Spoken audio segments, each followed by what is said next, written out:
Thanks for tuning in to the Medevac podcast, powered by the Robert Irvine Foundation, whose mission is to support and strengthen the physical and mental well-being of our nation's heroes and their families. I'm one of your hosts, David Reid. And I'm your other host, Christian Meyers. Thank you very much for joining us today on the Medevac podcast. If you're new here, there's a price for the show. You have to share it with a friend or family member if you get something out of today's episode. We've got a pretty unique episode today. Our guest is Bob Mitchell. He is retired Army. He spent 20 years between 1967 and 1987. Started out as infantry, donned his green beret, became a warrant officer, pilot, piloting Hueys, and then back to the Green Berets. So very interesting career path. We're really excited to have you here today, Bob. So thanks for joining, Bob. Well, thank you. And I appreciate what you guys do, too.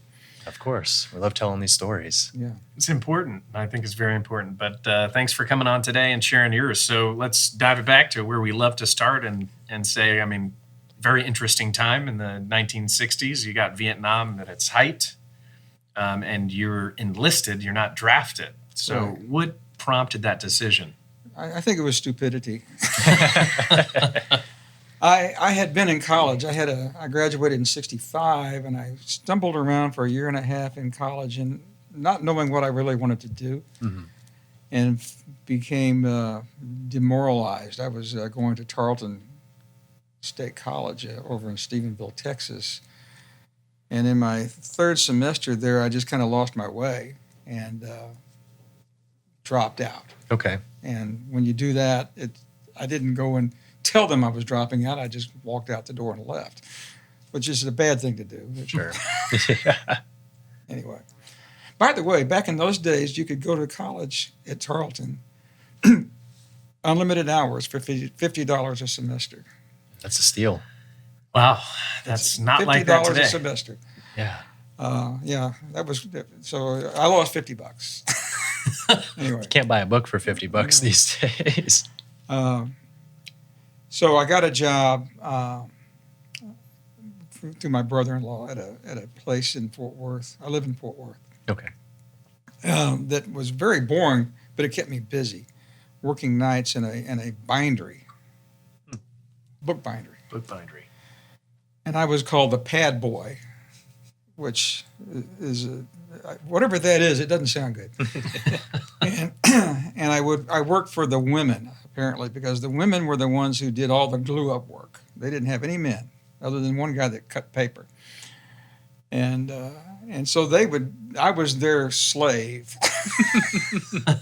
Terrible job. I thank my brother-in-law immensely for this job. But it paid me the minimum wage, which was, I don't know, it was like $1.80 an hour or something like that. It wasn't much. And I got very demoralized. I said, I got to do something more than this. And so in November of 67, about 2 or 3 days before Thanksgiving, I joined the Army. And I told them I wanted to do something in electronics, but I was a little unsure. They said, well, we'll find something for you. Needs of the Army. Yeah. And I went down to Fort Polk, and I went through basic training, and I got sick. They sent me home. I came back and started over again and finished basic training, and then they put me in the infantry. Oh. Right where you wanted to be. Very close to electronics, I hear. But I was in the Army when you were an RA or a US. A US was inscripted, and RA was regular Army, or NG would be a National Guard. Or when you had to remember your number, and you would always say RA da da da da da da, because we didn't use Social Security numbers back then. It was an RA number, a US number, an NG number, and you would have to say those every time you would go through the chow hall. And I don't know why, but I can't believe they would write them down. But anyway. So one day I got called into I was called up to the orderly room along with 5 other guys. And they said, there's a guy who wants to meet you. And this was an E7 Green Beret that looked like he came out of a catalog. A rack of ribbons. He was tailored down to his strack. He looked good. And the beret never took the beret off. It was cocked over right above his eye. It was his flash, which at the time was what we called a paper flash. It was from the school flash. I wouldn't have known that, though.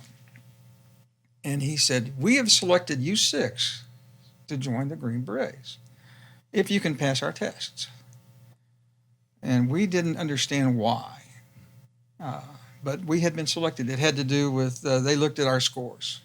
And they were, to be in the Special Forces, you had to have the same scores as going to OCS. Okay. And other scores. And what they were using as criteria then, it always changes. But the selection process then is not what it is today. Sure. Because there was a war going on and they were trying to fill slots. And naturally, all 6 of us said yes, go past the test. So they took us to the training of the testing center, and we took 2 tests. One of them was general aptitude, and the other one was psychological factors. The general aptitude was easy. The psychological one, I just knew I flunked because none of your answers seemed like they could be right. You had nothing but bad choices. Mm-hmm. They gave you situational questions. What would you do? And every single one of them, there was no good outcomes. Yeah. I could not get around that. I passed. I have no idea how you could pass that test. Choosing the least bad one. I guess. Yeah. Flip a coin. 2 of them were usually obviously too bad to even select, but that left the 2 that you linger over. And I don't know. I passed it. And they said, well, this will also mean you have to go to jump school, which, sure, why not? So I left Fort Polk, which they had a place there called Tigerland, which is where every one of those guys, on the day they graduated, they got a 2-week leave, and they were going straight to Vietnam. And I, and along with these other 6 guys, got on a bus to go to Fort Benning, jump school. I lost track with all of those guys except one, real quick. I don't know where they went. So at Benning, went through jump school, which was I enjoyed it. Yeah. I found jumping out of the plane to be exhilarating. Absolutely. I had no qualms about doing that. And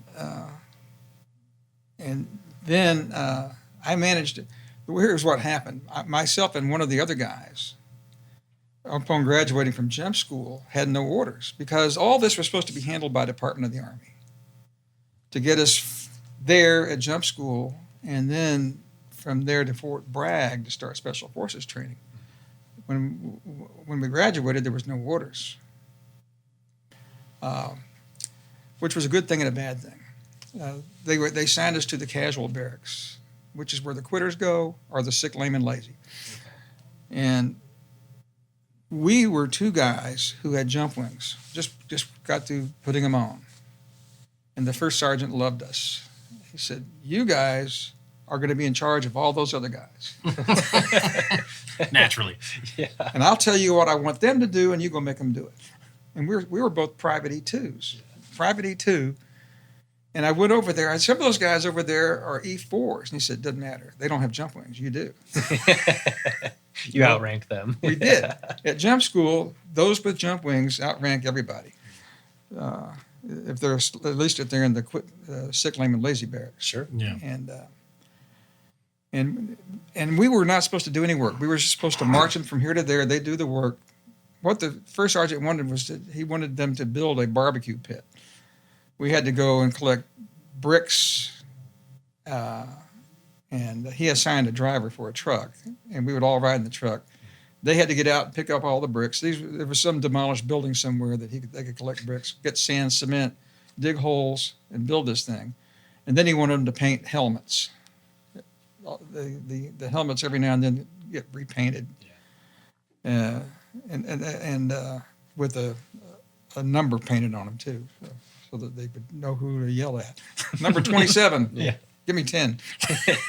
So after 6 weeks at jump school with no orders, they finally came in. And when they came in, my friend and I, named John, asked the first sergeant if we could have a leave. Because we had been in the Army a long time. He said, "How long have you been in the Army?" He said, "Almost 6 months." I said, "That's not long." But he gave it to us because he liked us. Okay. And we went, one guy, John, went to San Francisco and I went to Dallas. And got to spend 2 weeks at home, then fly back to jump school at Fort Bragg. And then all hell broke loose. And so we started the process at Bragg. And I finally got my, once you get through what's called at that time Phase 1, you get to pick an MOS that you want to learn. And Phase 1 was the toughest part. Everything else was more cerebral. It was a lot of work. Phase 1 was out at Camp McCall.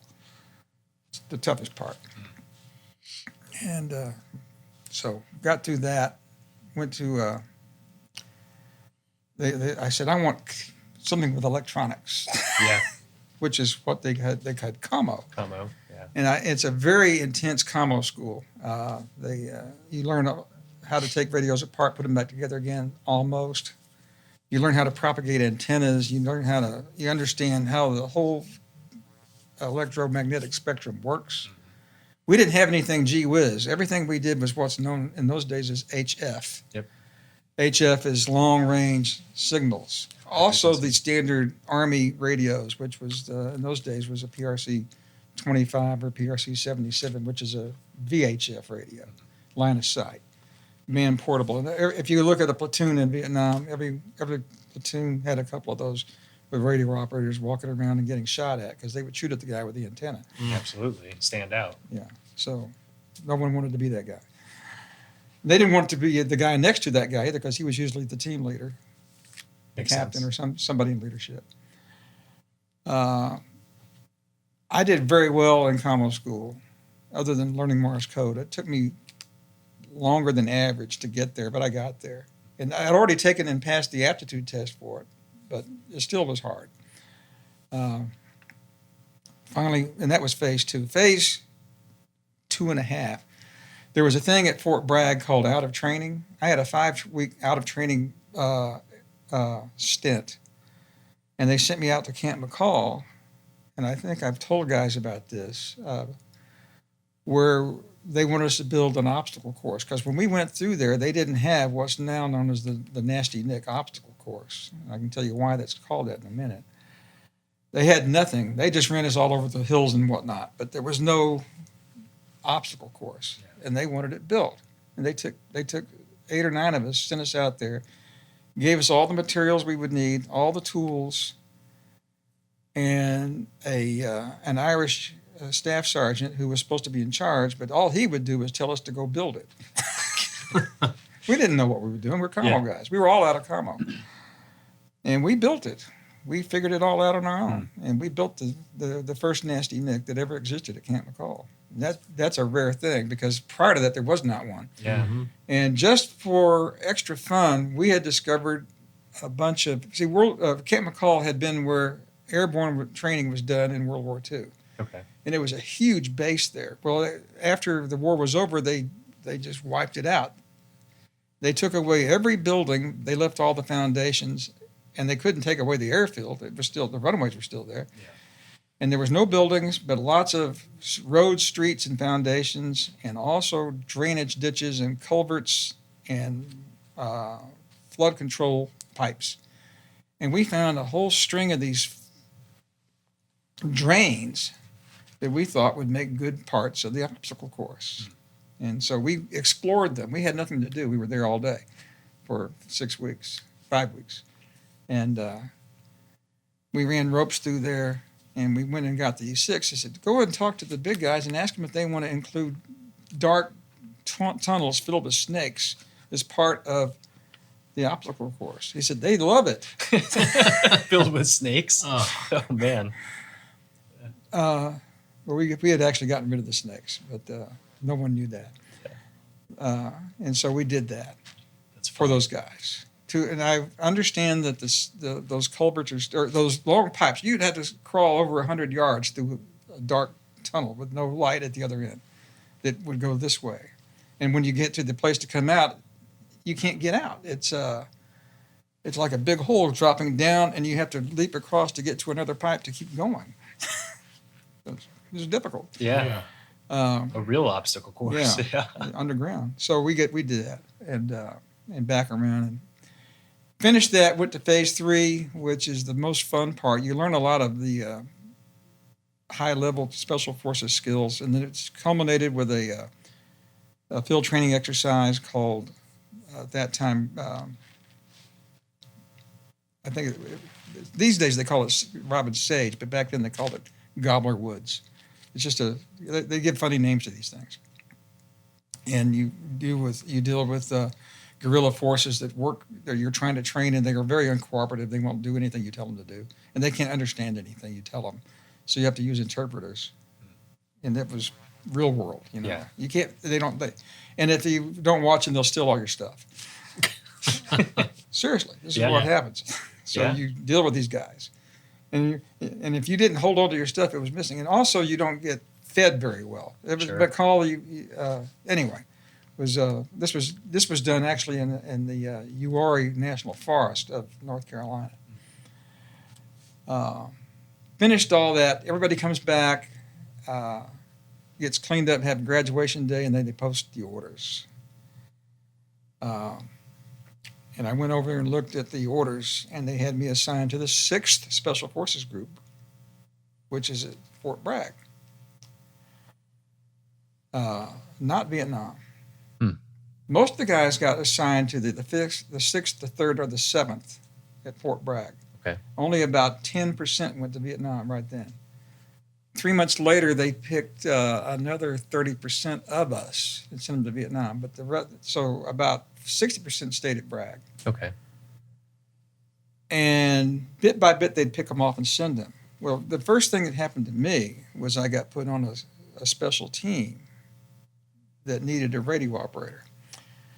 And it was called a SATM team. And I didn't know what it meant. And they didn't tell me anything about it. They said, Mitchell, you're going to go to the SATM team, but you got to go get trained. And so there's this compound. It's over on the other side of Smoke Bomb Hill, which is a place on Fort Bragg that all Green Berets know about. Smoke Bomb Hill. It's just a region of Fort Bragg. Okay. Just saying Smoke Bomb Hill is like saying Green Beret. Yeah. In my mind. And we went there, and it had 2 concertina wire compounds and a chain link fence with more barbed wire on top of that. And I had to show my ID card 3 times to get into this thing. Got in there. SATM, it turns out, stood for Special Atomic Demolition Munition. The code name for the SATM team, and this is all, by the way, in Wikipedia, so nothing new, was Green Light team. Green Light was a 6-man special forces team that had a team leader, an operations sergeant, 2 demo sergeants, or a demo sergeant, a medic, and 2 commo men. I think that's 6. Anyway, it should be 6. Yeah. 2 commo men complete with 2 sets of radio gear, because communications on something like this is vital. Sure. Need redundancy. So we were tasked to go anywhere in the world with a man-portable atomic weapon and take out targets that would be appropriate for about a 0.1 megaton atomic bomb. Interesting. Whoa. So you would, in theory, you would take a man-portable nuclear weapon, set it up, depart the area, and let it do its thing? Yeah. And what did this nuclear device come in? It came in into it starts off in this coffee table here is just a bit smaller. Okay. Let's say a foot locker.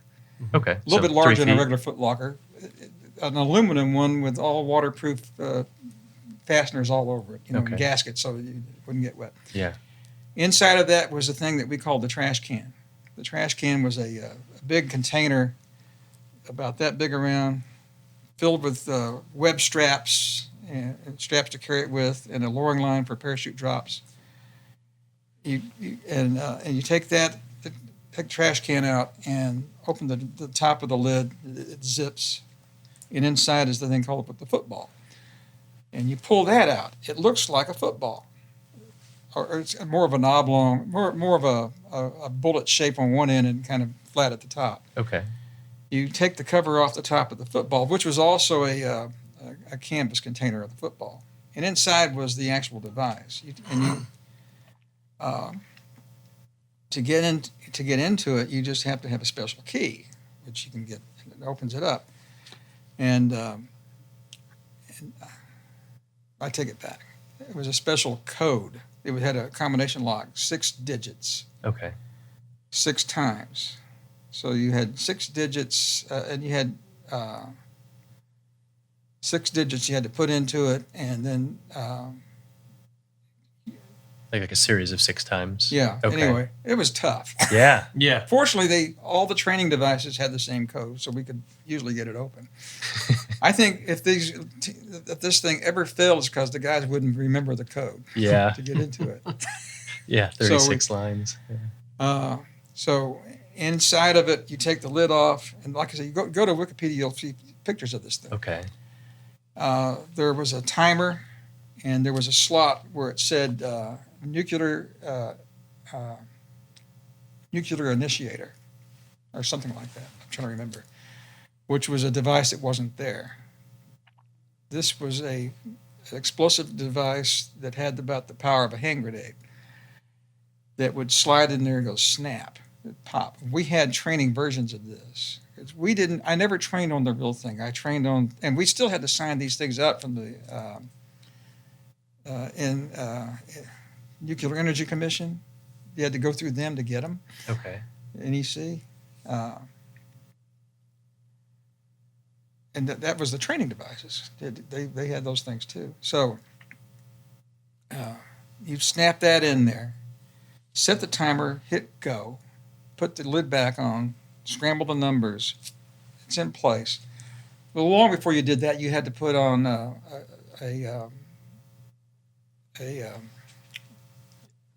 shape charge. Okay. Because a nuclear device, if it's blown from one side, it will blow up and destroy itself, but it won't go nuclear.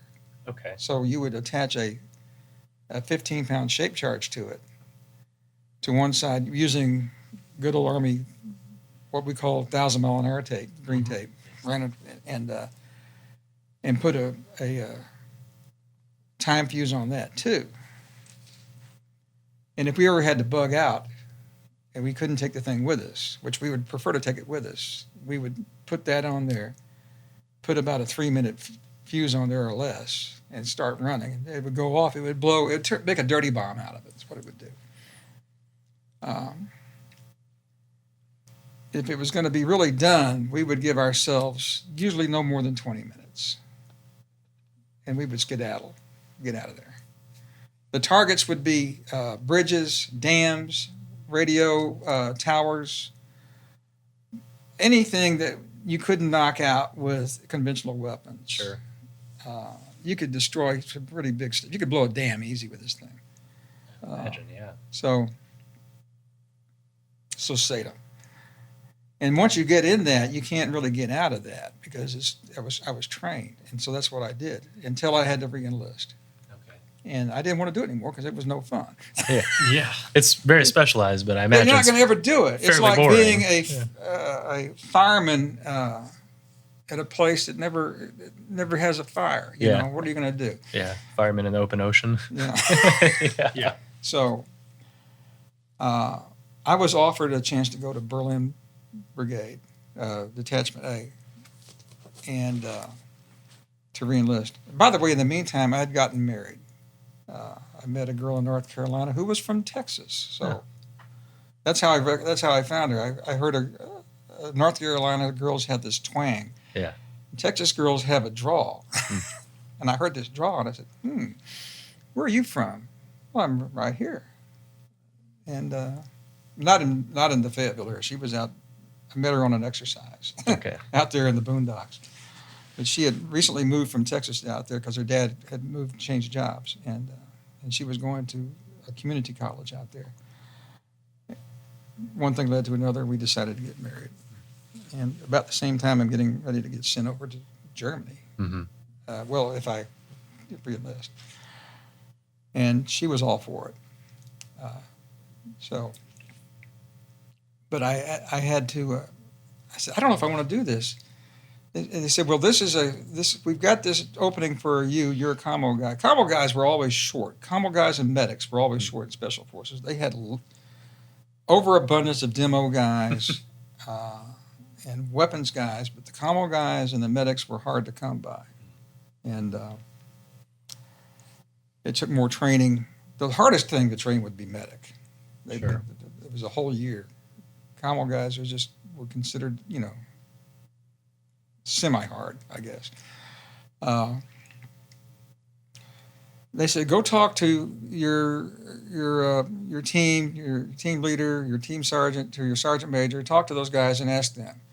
So I went and talked. I just started off with the sergeant major. I talked to him. I said, I've been offered a chance to reenlist for Detachment A, Berlin. I said, what is that? He said, I don't know. He's a sergeant major. In special forces? Yeah. Yeah. He said, but I'll tell you this, Mitchell. He said, every one of the guys I've ever known that went there, they didn't want to come back. It must be good. Whatever they're doing there, it must be good. Yeah. They don't want to come back. So I would say if he said if they were offered to me right now, I'd go. Yeah. So I had no idea. So I came back and I said, well, I'm thinking I'm going to say yes. He said, well, first we got to get you trained into German language. So we're going to send you out to Monterey, California for 7 months to take what they call the intermediate German language course, where they expected me to get to a level of what's known as 2-2. 2-2 is pretty good. In fact, that's very good. 3-3 is really good, which is it's almost impossible to get to, but they wanted me to be 2-2. By the time I finished that course, I was having dreams in German. You had to write a paper in German to graduate. It wasn't much of a paper. It was like 5 pages long, but it was all Still. Check the grammar, spelling, In a second language, yeah. Yeah. And I was having German dreams. Yeah. It was amazing. All of our instructors were actual Germans, and half of the course was culture. Everything you did was cultural based. You came away understanding why Germans do what Germans do, why they think the way they think. That helps you assimilate, right? Yeah. Yeah. We had one guy that kept asking this instructor, I don't understand why you say it this way. It's a stupid question, And he finally got mad at him. Says, he was, let's say his name was Smith. He said, Smith, I can only answer your silly question by asking you a question. He said, okay, what's the question? He said, why is the banana curved? And Smith said, I don't know. Why? He said, so it'll fit its skin. It's just the way it is. This is the way it is. Yeah. So don't ask me any more questions why Germans talk the way they talk. Yeah. Stupid question. That's funny. Got to finish language school. Along the way, I got a letter. They'll send you this letter once they figure you're going to graduate from language school.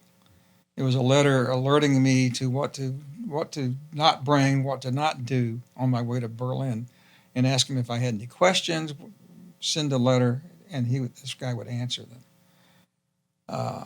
But they said, absolutely under no circumstances do you wear any kind of special forces gear. Don't bring any with you. Don't bring a beret. Don't bring anything with you to Berlin in your luggage that has anything at all to do with special forces. You don't wear a uniform at this job. You'll have only civilian clothes. And if you have to wear a uniform, it'll be a standard Army uniform with nothing special about it. And so I got that information. So I had to store all my SF stuff. And I even actually had a car, and I had on the front license plate. I wish I still had this plate. In North Carolina, they just have a rear, so the front you can put anything you want. And I had a Snoopy that said, happiness is a green beret. Those plates are hard to come by now, and I threw it away. I don't yeah. know. Well, I wish I had it, so couldn't bring it. And so I got to Berlin with my wife was told that because of the housing shortage, it would take her 10 months to get there. And along the way, we had a baby. So now she's got this baby, and she's at home, and she had to go live with her parents. She hated that. She wanted to be with me, and it was a tough time for a while. And got to Berlin in January of '72. Was assigned to a team, and they don't claim to do SATM in Berlin. They did do it at a place called Bad Tolz, which is in Bavaria, which is, if they need any SATM activity, it would come out of there. Okay. So what's the mission of Berlin? I didn't know. And in fact, it's not like they told me what the mission was on day one. I guess had to kind of figure it out along the way. I kind of wrote down here, I said, to prepare stay-behind safe houses or underground operational sites for the purpose of conducting both direct action or intelligence missions in the vicinity of Greater Berlin in the event of overrun and occupation of the city by Soviet forces. That's what I wrote. And that's not the official mission. That's just what I perceived it to be. We were always spending our time assimilating, which required us to drink lots of beer, by the way. Unfortunate. I think every day I went out to go do whatever I was going to do, I got to drink some beer. It was just standard fare there. It was Berlin. You're fitting in. Yeah. Longer hair, German clothes that we bought on the economy. Sergeant Major hated our hair, and he was, we always had a war with him because he said, you can't have any hair longer than your ID card. He said, but Sergeant Major, nobody in Berlin looks like that. Yeah. We're going to get picked up. And so the Sergeant Major and the commander are always at war with this. The commander said, they got to have long hair, Sergeant Major. Well, not that long, so it was always a battle. And our Sergeant Major was, he never got it. Anyway. It's basic tradecraft, right? Yeah. You need to fit in. Yeah, tradecraft is another thing we learned. We were constantly practicing tradecrafts, dead drops, personal meeting places, secret writing, on and on and on. Developing safe houses. Every team had to have safe houses, but there were 6 teams in Berlin. Each team was 12 men, 2 officers, 10 enlisted. Standard A team. We had teams with special skills. We had a Halo team. We had a scuba team. We had one more team, the mountain team. We don't really need any of those teams in Berlin, but it was fun to do, so we had them. Were you assigned to one in particular? Yeah, I got put on the scuba team, which Okay. I did not scuba. So that's interesting you asked that question. I got assigned to the scuba team because they needed a radio operator. It's always, this radio operator kept getting me places quicker than I maybe would have gotten. They said, well, Mitchell, we're going to put you through what's known as pre-scuba in the pool, which was right across the street from our barracks. Let me talk about where we were at. We were at a place called Andrews Barracks, which is in the American sector of Berlin. It was the same building where the band was located. On the left, and on the right was the Army Security Agency. At those days was called ASA. Now they just call it MI. And a whole bunch of other ash and trash people. We were, in fact, most people thought we were in the band, which we didn't dissuade them from that. Lean into it, yeah. And they had a 50-meter pool with a 30-foot dive board on it right across the street from our building. Our building was locked up tight. You couldn't get in there without either getting buzzed in from the CQ. CQ is a charge of quarters, or a special code that you could punch in. Okay. And it you could punch in the code. Let me think about that. No, you couldn't get it. It was always the charge of quarters. Okay.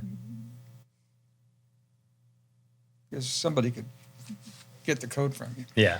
I'm misremembering that. By the way, inside the team rooms, all team rooms were off limits to anybody who wasn't on that team. There was 2 locks on every door, and an iron thing in there. Everything in your team room was top secret, because all your battle plans were in there. Sure. Your maps were in there. All your gear was in there, and your weapons were in there. You had everything you needed already in there. I lost my train of thought. Diving board, so Oh, pre-scuba. Yeah, so scuba, they drowned me for 3 months. Drowned me. Mm-hmm. And by the time I got through with pre-scuba, I had yet to get anywhere near a scuba tank. I was just getting drowned a lot. Yeah. And they sent me to Crete. And in Crete, in those days, they were the U.S. Navy SEALs had a team in there called Team 2. SEAL Team 2 was in Crete. And they were kind enough to offer a special school for us to go through scuba school and underwater demolitions. And it was 4 weeks long, including each weekend. It was rough and tough. Yeah. And there were 12 guys from Dead A went because they do this scuba school once a year. And of those, 3 of the guys that went, or 4 of them, were actually on the scuba team itself. And the other guys were just going for the fun of it, or be backfill for the scuba team. And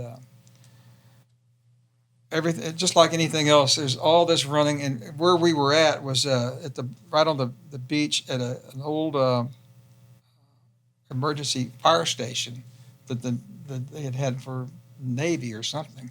It wasn't that anymore, but they still had the little harbor there and all the facilities. And a steep hill up to the top of this plateau, which was death to go up, easy to come down. Go up there about a half mile up and then run flat and come back. And we would run anywhere from 3 to 6 miles a day. So that school was 4 weeks long, and I ended up being the honor graduate of it. I think all that pre-scuba helped. Yeah. Yeah. In fact, that shocked me to be the honor graduate because I was sure I'd flunk. But anyway, and it turned out I was real good at reading, at staying on course, because you get graded on academics as well as your dives. Each dive was graded. Here's a funny story. A year after I left Fort Berlin, I left in '76. I went to Fort Devens, Massachusetts. I wanted to be on the scuba team. They said I wasn't scuba qualified. Yeah, I am. And I even had a dive badge that proved it. Yeah. I had the orders cut, awarded me the dive badge. They said, well, that you have a dive badge, but you did not go through Key West. Key West is the Special Forces scuba school. You have to go through that. So they sent me down to Key West. No. To go back through scuba school? Yeah. Oh, that's silly. Well, yeah, and it wasn't just me. It was like 8 or 9 other guys. They sent us all down there, and they got us down there a week ahead of time. And the guys down there didn't want us. They said, we don't want to waste your time, and we don't want, so we'll do what they say.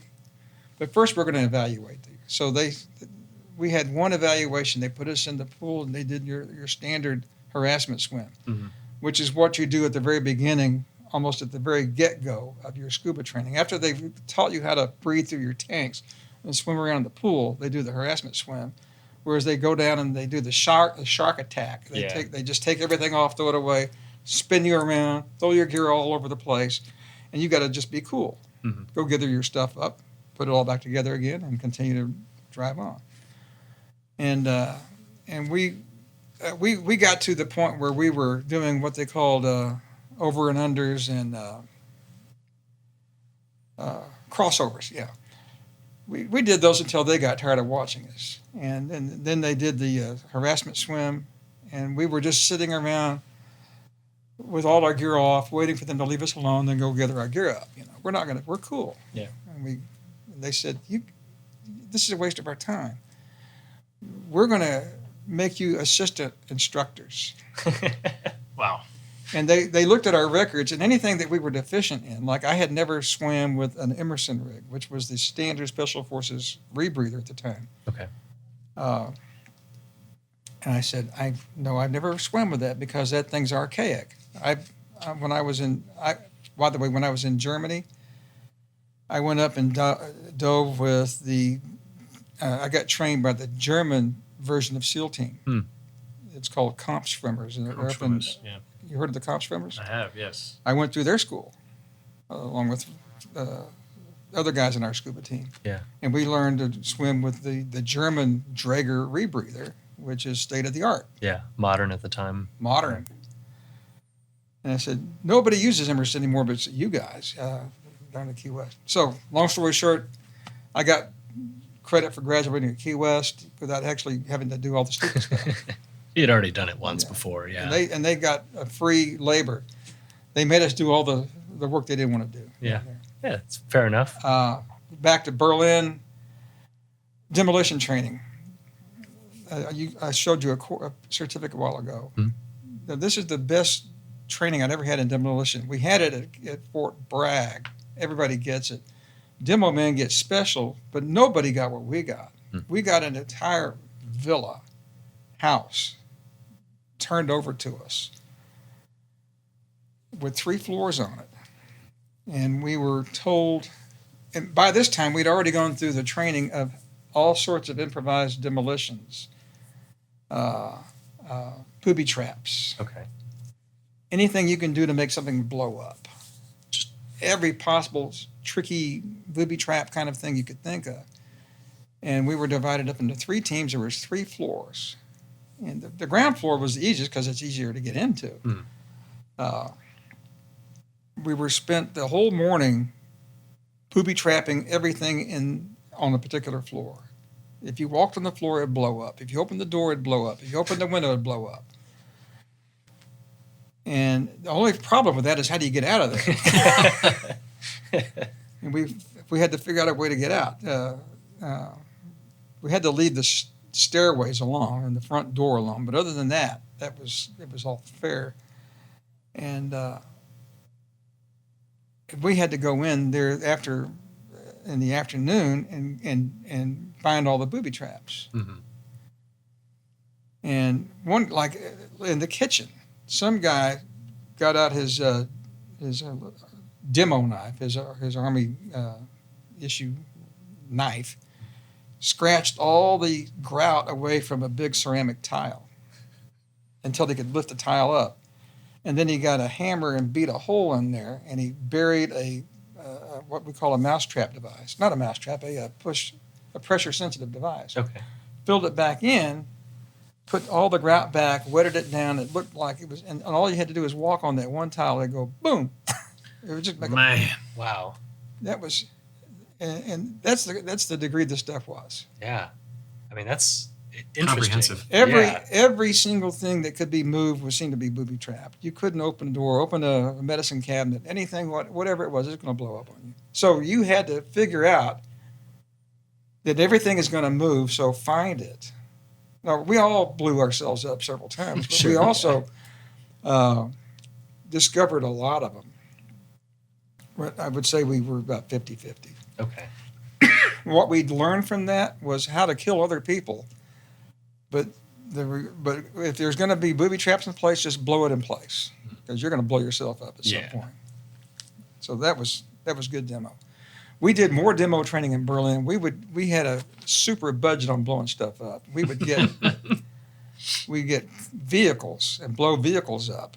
We had a range out there that nobody else could come to, and we do all this blowing up stuff. Yeah. One more thing we would do in Berlin is we had contingency caches The Army likes to use the word cache versus cache, but the word is actually cache. And since I've been out of the Army a long time, I say cache, but we called them caches. Cache sites. There was about a dozen in Berlin that we didn't know where they were. They were in secret places all over Berlin. But if we would actually go into our plan, they would be revealed to us. Every one of these things was somewhere in Berlin in a open area like a park or a forest. And they were buried about 6 foot deep.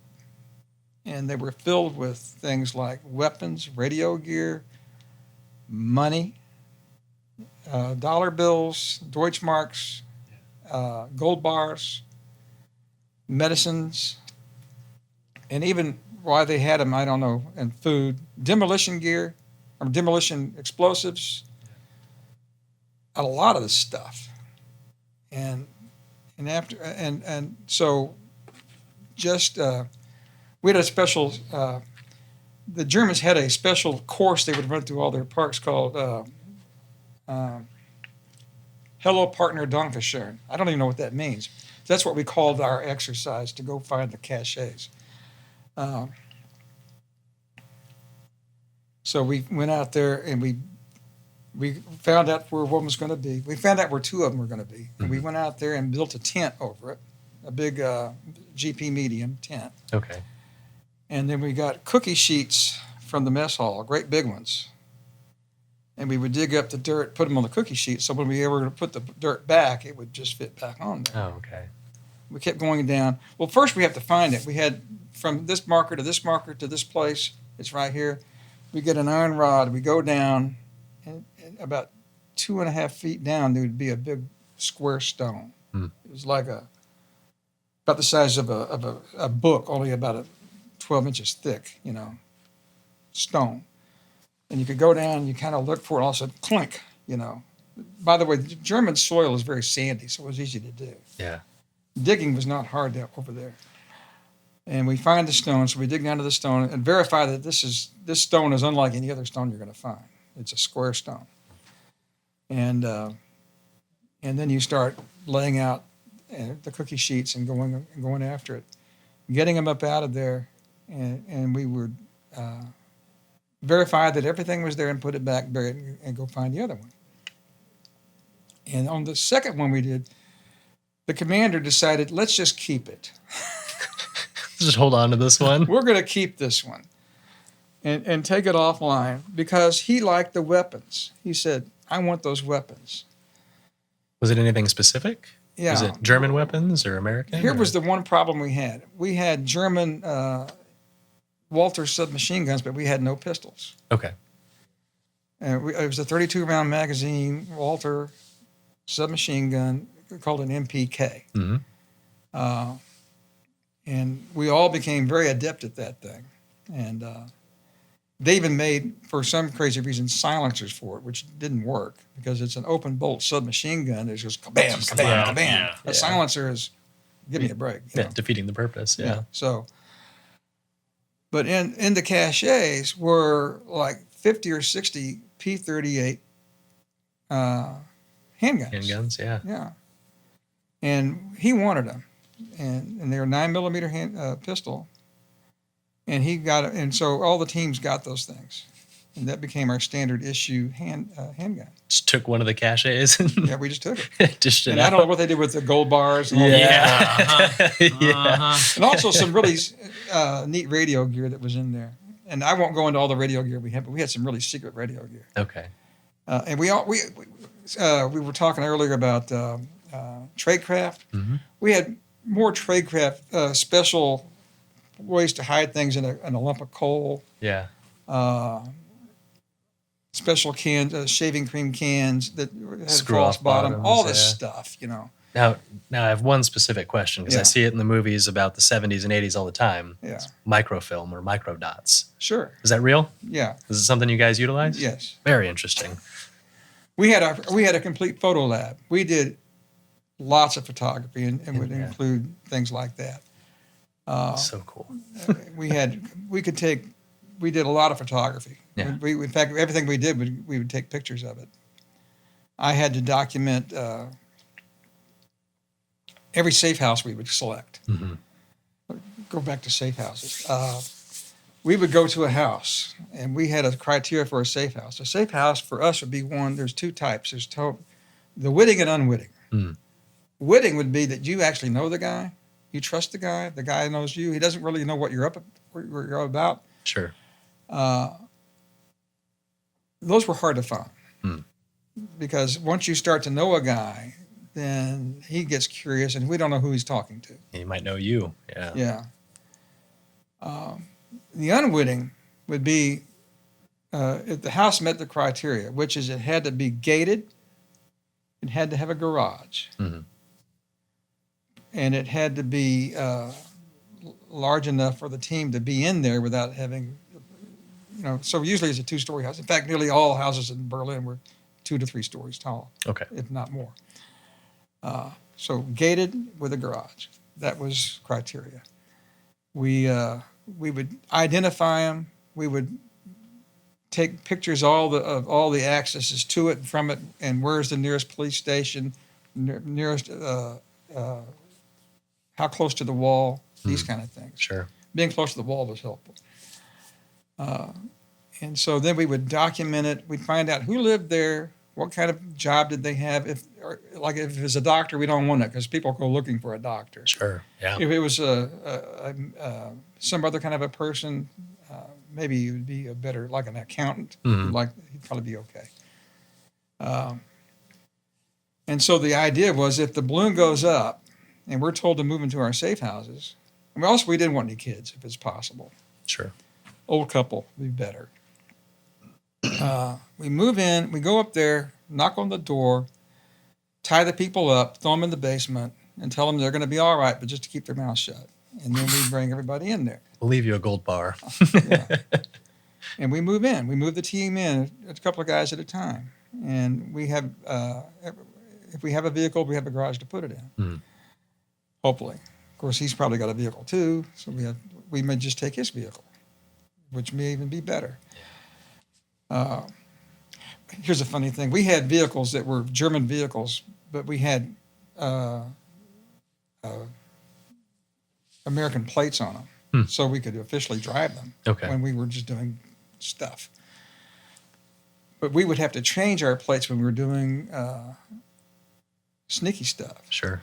And we would drive to, they had a couple of places in Berlin that were car washes that had doors you could go up and down.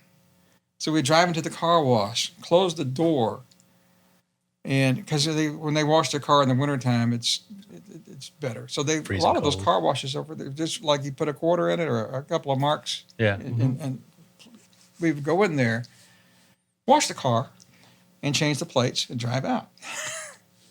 And then put the door back up. Nobody could see that. So you'd have a stack of plates. Or we Yeah. not normally. We Yeah. would steal plates more easily than anything else. But, Really? Okay. But we would have plates.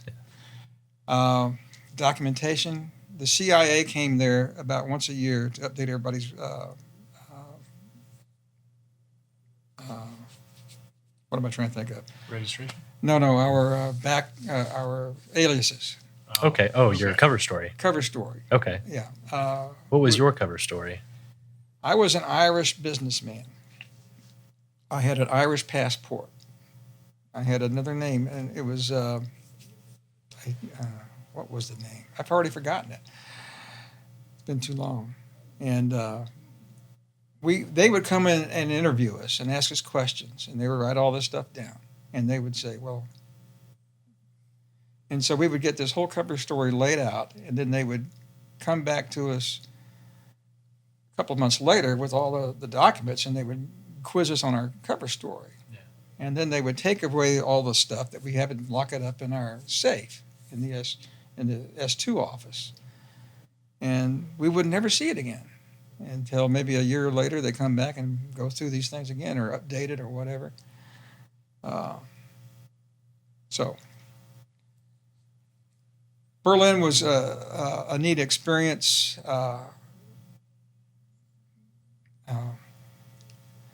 We never got called to do anything. But one thing that special that did happen to us is I forgot when it was, but there was a hijacking, and the Americans did not have a hijacking force at all, and the hijackings it was a European hijacking, and they were asked to stand up an anti-hijack group. They went to Dead A Berlin. They asked us to train for that. So we sent some guys to Quantico to FBI to learn about anti-hijack. They came back and trained the rest of us. And the airport in those days was called Tempelhof Airport. It's a big, old-fashioned airport, and it only worked in the daytime. Like 9 o'clock, it'd be closed until in the morning. And in the middle of it, it was absolutely pitch dark. Pan American was the only American carrier that would go there. There was other carriers, but the only American carrier was Pan American. So Pan American would roll out one of their airliners and park it in the middle and leave us the keys.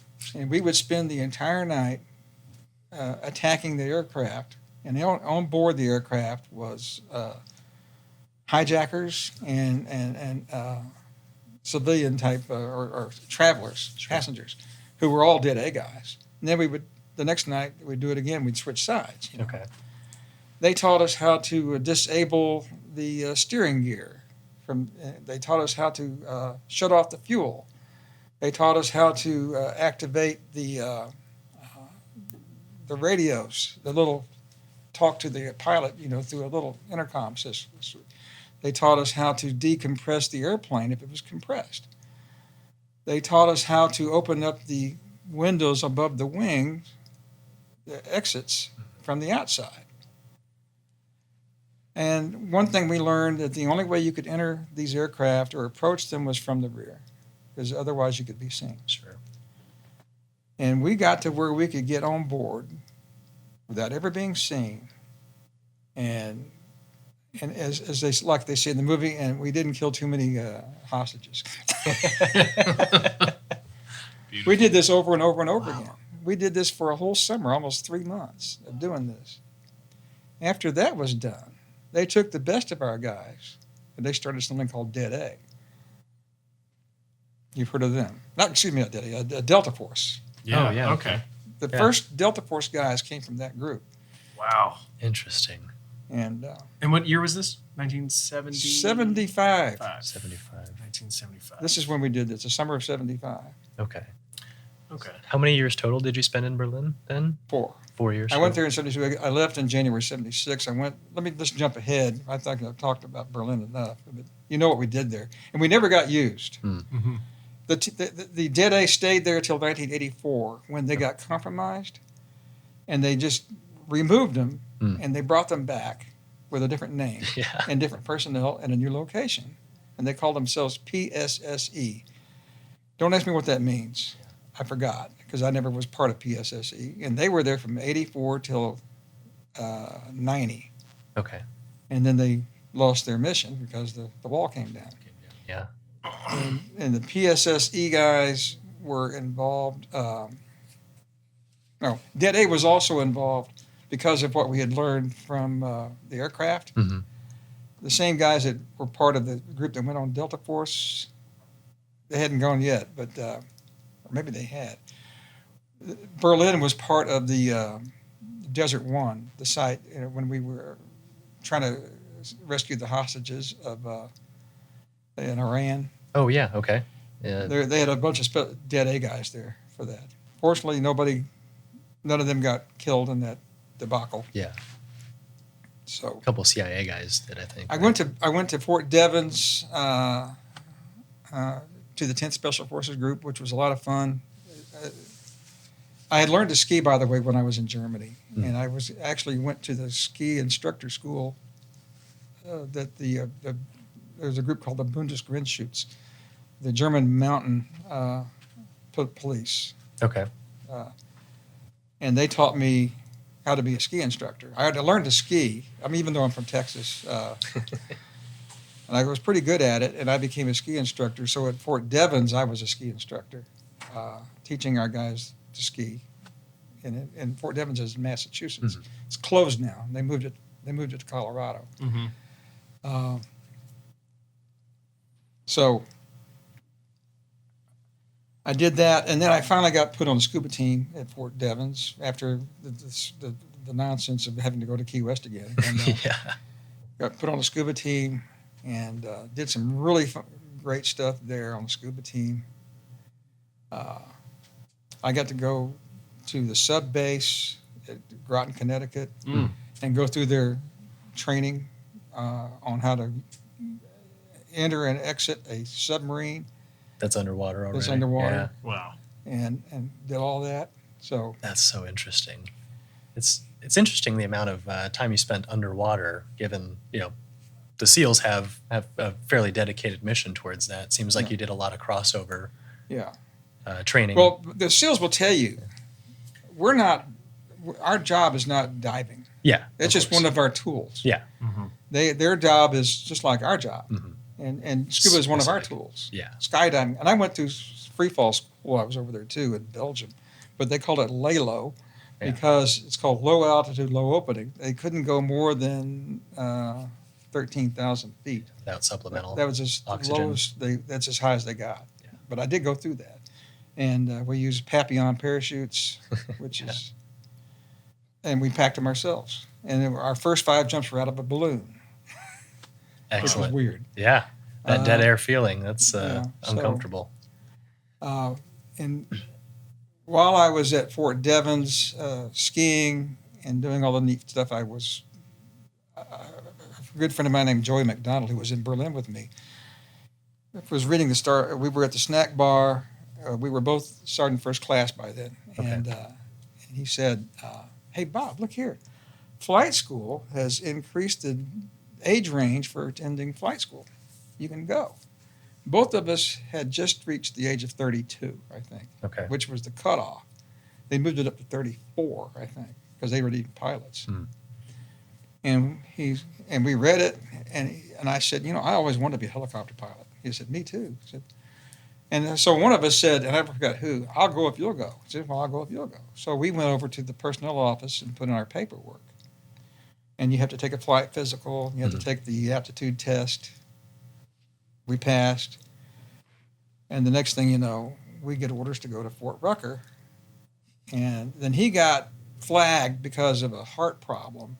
Okay. But he eventually got there. It's just that I got there a flight ahead of his. So we got separated. And I went to flight school in spring of 1980. And I finished in early 81. I guess it was April of 81. Maybe. Okay. I finished. And I got assigned to Fort Hood, Texas, first Cav.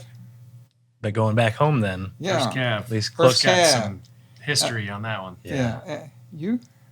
Oh. No, I'm just saying First Cav has some amazing history. Oh, it does. And they would tell you about it too. And this was all flying. For me, it's like I died and went to heaven.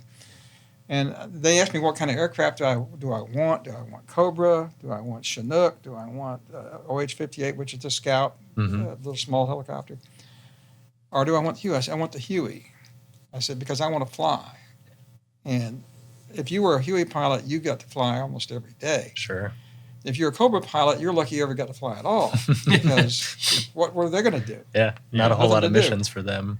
And they had actually created the world's greatest simulators for the Cobra pilots, so they could actually shoot stuff. Oh, so they could spend their time. And so they got all their flying around in a simulator. That's funny. We got to actually fly. Well, Bob, I'm gonna pause you right here for just a minute so we can take a quick break. I think we're gonna end up wrapping this into 2 parts. It looks like you've got a substantial amount of information that we still need to cover, and we're just coming up on an hour right here. Okay. So I think we're gonna take just a quick break for the audience. The part 2 will be next week. But I want to take a quick moment to thank you for sharing everything up to this point. We'll take a quick break and then we'll hop right back into the latter half of your career. Okay. But truly, honestly, thank you for sharing everything that you have today, and thank you so much for what you did, leading the way in special operations and aviation. You've done a lot for all of our careers. Yeah. Lots of training in there. There were some jobs when I was like, it's kind of great that you didn't get to activate that, but I'm sure there's a lot more to this. I can't thank you enough as well for that service that you have and paving the way. But also, by the way, there was 90 guys at Detachment A. All of us were these type of guys that did stuff. You know, we didn't have too many people that didn't want to do everything you could possibly get your hands on. We were very motivated to do stuff. Sounds like the guys I would want to hang out with. Yeah, Absolutely. and drink a lot of beer. That's That great. too, yeah, especially in Germany. Fantastic. Yeah. Well, we're going to kick this off next time on part 2. Okay, So appreciate you. you bet. Thank you. This has been the Medevac Podcast, ladies and gentlemen. Tune in next week. Check out part 2 with Mr. Bob Mitchell, where we wrap up his flying career, then going back into Special Forces post being a pilot. This man's got an incredible career, so we'll see you guys next week. See you next time.